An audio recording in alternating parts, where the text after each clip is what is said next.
नमस्कार साथियों, बहुत बहुत स्वागत है आपका आपकी यूट्यूब फैमिली मोटिवेशन की मिसाल में। दोस्तों, जहां मैं आपके एग्जाम से जुड़े हुए क्वेश्चन, बेहतरीन क्वेश्चन लेकर के आता हूं विद फोटो, विद इंटरेस्टिंग अंदाज में, जो कि आपके एग्जाम में सीधा आपको रिकॉल हो जाने वाले हैं। क्वेश्चन आप जैसे ही देखेंगे आप सीधा उसका आंसर लगा देंगे, क्योंकि आज मैं इतने बेहतरीन अंदाज से पढ़ाने वाला हूँ कि वो फोटो आपके दिमाग में बैठ जाएगी और वही आपके एग्जाम में सामने आ जाएगी।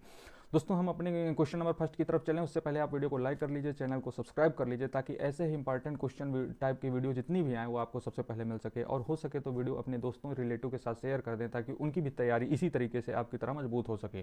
दोस्तों, क्वेश्चन नंबर फर्स्ट हमारा क्या कहता है कि अर्थशास्त्र, जिसे इकोनॉमिक्स के नाम से जाना जाता है, उसका मेन सब्जेक्ट क्या है। दोस्तों, इसका मेन सब्जेक्ट क्या है आप ऑप्शन में देखिए, राजनीति, इतिहास, भूगोल। ये हमारा तीनों अलग अलग विषय है और ये जो कि इकोनॉमिक्स से बिल्कुल अलग है।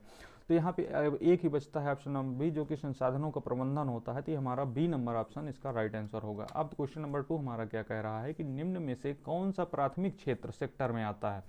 तो दोस्तों, जो हमारा प्राइमरी सेक्टर होता है उसमें हमारा कृषि आता है। तो देखिए यहाँ पे आपको साफ फोटो लगी हुई है कि अंकल जी फावड़ा जो है लिए खेत में काम कर रहे हैं। तो ये कृषि क्षेत्र से संबंधित है। आपको ऐसे ही फोटो से याद करना है दोस्तों। यही फोटो आपको एग्जाम में बहुत ही खास साबित होने वाली है, आपके हेल्पफुल। अब बात कर लेते हैं अगले क्वेश्चन की तरफ कि भारत में सबसे अधिक रोजगार किस क्षेत्र में मिलता है। दोस्तों, जो हमारा भारत में रोजगार सबसे ज़्यादा क्षेत्र मिलता है, हमारा जो भारत देश अभी विकासशील है, विकसित नहीं हो चुका, ना अविकसित है ना विकसित है, बीच में है। हमारा विकासशील देश है जो कि प्रगति कर रहा है। तो जहाँ पे विकासशील देश होता है या अविकसित देश होते हैं, वहाँ पे प्राइमरी सेक्टर का जो खेती होती है, वो कृषि क्षेत्र जो होता है वो सबसे ज़्यादा नौकरी देने वाला, रोजगार देने वाला क्षेत्र माना जाता है। और दोस्तों, ये कृषि क्षेत्र ही हमारा, जैसे आप एग्जाम्पल के तहत समझिए, जब आपके खेत में कोई भी काम होता होगा, कटाई होती होगी या बुआई होती होगी, तो वहाँ पे आपके पूरे घर वाले लग जाते होंगे साथ में काम करने के लिए। नहीं तो आपको लेबर करना पड़ता होगा, तब जा करके आपकी खेती का काम होता है। तो इसका कृषि क्षेत्र से ऑप्शन नंबर सी इसका राइट आंसर है दोस्तों। अब हम बात कर लेते हैं मांग, डिमांड का नियम किससे संबंधित है। दोस्तों, डिमांड कई प्रकार से निकाली जाती है, लेकिन यहाँ पे हमारा ये है कि जब कोई भी चीज़ का प्रोडक्ट है, हमारे पास कोई भी चीज़ का एक प्रोडक्ट है, जैसे कि हमारे पास ये रिमोट रखा हुआ है, तो इस रिमोट की अगर कीमत बढ़ जाएगी तो जो गरीब व्यक्ति हैं वो इसको खरीद नहीं पाएंगे और इसकी जो है मांग घट जाएगी। और यही अगर 2 रुपए का मिलने लग जाए तो छोटा से छोटा गरीब से गरीब व्यक्ति भी इसको खरीदने के लिए आगे आएगा और इसकी मांग बढ़ जाएगी। ये इसका नियम होता है दोस्तों।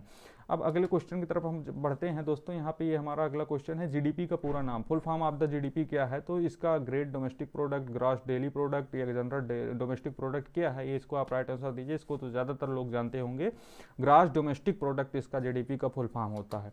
अब बात कर लेते हैं मुद्रास्फीति, इन्फ्लेशन का अर्थ क्या होता है। दोस्तों, यहाँ पे आपको फोटो से साफ दिख रहा होगा कि एरो जो है ऊपर की तरफ जा रही है और पैसा के ऊपर जा रही है, मतलब कि महंगाई सीधा सीधा ये दर्शा रही है। तो वस्तुओं की कीमत में गिरावट तो ये दिख नहीं रही है, वस्तुओं की कीमतों में वृद्धि, हाँ वस्तुओं की कीमतों में वृद्धि आपको दिख रही है। और यही आपका सही है, जब भी वस्तुओं की कीमतों में वृद्धि होगी महंगाई हमेशा बढ़ेगी और रोजगार में वृद्धि होगी। तो ये इससे संबंधित है ही नहीं महंगाई से, और उत्पादन में कमी, ये सब चीज़ें नहीं है। आपको option number B is the right answer है। अब बात कर लेते हैं राष्ट्रीय आय का अनुमान लगाता कौन है। दोस्तों, राष्ट्रीय आय का अनुमान, हमारा देश कितना आय आ रही है, हमारे देश का कितना आय हो रही है, कितना लाभ हो रहा है, कितना घाटा हो रहा है, इन सब का जो हमारे गणना करता है वो हमारे भारत देश की कुछ संस्थाएं, जैसे कि भारतीय रिजर्व बैंक, नीति आयोग, वित्त मंत्रालय, राष्ट्रीय सांख्यिकी कार्यालय। ये चारों में से हमारा option number C is the right answer है, जो कि राष्ट्रीय सांख्यिकी कार्यालय ही हमारा इसका राइट आंसर होगा। नीति आयोग दूसरी चीज़ें हैं, वित्त मंत्रालय दूसरा चीज़ है, और भारतीय रिजर्व बैंक सब है तो इकोनॉमिक्स का ही हिस्सा, लेकिन ये चीज़ें सिर्फ ऑप्शन नंबर सी इसका राइट आंसर, राष्ट्रीय सांख्यिकी कार्यालय ही हमारा राष्ट्रीय आय का गणना करता है।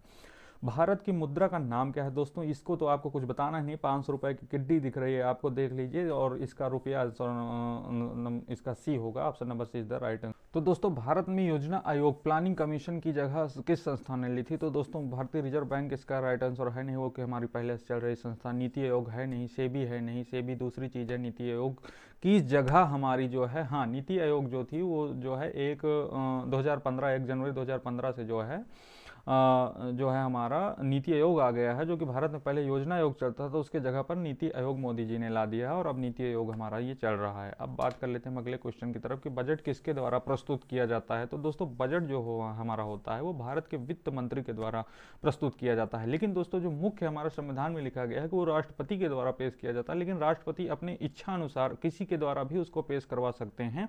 तो दोस्तों इसका राइट आंसर होगा भारत के वित्त मंत्री, हमारा इसका राइट आंसर होगा, जो कि बजट पेश करते हैं हर बार। निर्मला सीतारमण जी हमारी भारत की वित्त मंत्री हैं वर्तमान में, और वही हमारा बजट पेश कर रही हैं। दोस्तों बात कर लेते हैं निम्न में से कौन सा प्रत्यक्ष डायरेक्ट कर है। तो इसका डायरेक्ट कर का उदाहरण है हमारा आयकर। दोस्तों इनकम टैक्स की फोटो आप देखिए, इनकम टैक्स रिटर्न जो है एक आदमी फिल कर रहा है, तो ये हमारा डायरेक्ट टैक्स के अंतर्गत आता है। कस्टम ड्यूटी, उत्पाद शुल्क और जीएसटी जो हमारे होते हैं, ये इनडायरेक्ट टैक्स के रूप में आते हैं। बात कर लेते हैं भारत में जीएसटी कब लागू हुआ। तो दोस्तों जो भारत में हमारा जीएसटी लागू हुआ 1 जनवरी 2016 है नहीं, 15 अगस्त 2017 है नहीं, 26 जनवरी 2018 है नहीं। Option number B is the right answer, 1 जुलाई 2017 इसका राइट आंसर होगा दोस्तों। और आपको वीडियो कैसी लगी आज की, आप इसको कमेंट में ज़रूर बताइए, और आगे ही ऐसे कौन से टॉपिक से हम क्वेश्चन लाएं जो कि आपको यहाँ पे विथ इमेज बड़ी ही इंटरेस्टिंग अंदाज में हम आपको यहीं क्लास में याद करा दें, जो कि आपके एग्जाम में जब आप एग्जाम देने बैठें तो आपको क्वेश्चन देखते ही सीधा वीडियो आपको याद आने लगे, और वो फोटो सीधा आपके सामने दिख जाए कि इसका आंसर क्या होगा। तो दोस्तों आप इसे वीडियो को लाइक करिए, चैनल को सब्सक्राइब करिए, और इसे ज़्यादा से ज़्यादा शेयर करिए अपने रिलेटिव या दोस्त साथी जो भी ऐसे हैं जो कि पढ़ाई कर रहे हैं, तो उनको भी इस वीडियो का पूरा लाभ मिलना चाहिए, तो इसको शेयर जरूर करें। तो वीडियो जल्द ही मैं आपको लेकर के आता हूँ एक नए टॉपिक के, तब तक के लिए धन्यवाद।